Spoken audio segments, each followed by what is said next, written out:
হুগলিতে ফ্যাক্টরি আছে, নানা রকমের প্যাকেজিং মেটেরিয়াল ম্যানুফ্যাকচারিং করি। আর প্রায় এরকম কোনো ইন্ডাস্ট্রি নেই যেখানে আমার যোগাযোগ নয়।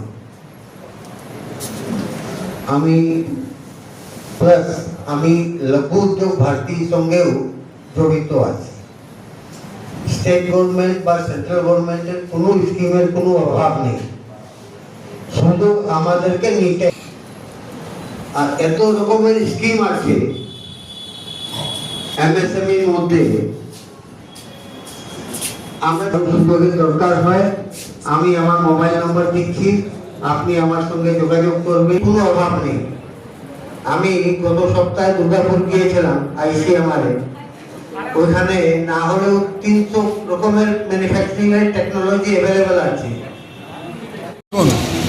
এটা হচ্ছে কেন্দ্রীয় সরকারের যে এমএসএমই যে সংস্থা আছে এবং লঘু উদ্যোগ ভারতী এবং আরও সবার যৌথ উদ্যোগে আজকে বেঙ্গল যে এই যে কার্যক্রমটা হচ্ছে, সেই কার্যক্রমে মেন যেটা ফোকাস যে আজকে পশ্চিমবঙ্গের যুব সমাজ যাতে ব্যবসায় প্রতি দৃষ্টি দেয় এবং ব্যবসা করে। যে কেন্দ্রীয় সরকারের বিভিন্ন প্রকল্প আছে এবং সহযোগিতা আছে, বিভিন্ন কিভাবে প্রজেক্ট জমা দিয়ে লোন পাওয়া যায় এবং তার মাধ্যমে ব্যবসা তৈরি করা, নতুন ব্যবসা এবং পুরনো ব্যবসাকেও আরও তারা টাকা লোন নিয়ে কিভাবে বাড়াতে পারে।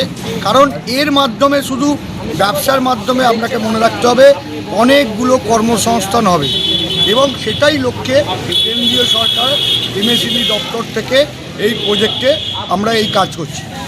আপনার নাম? অজয় মান্না।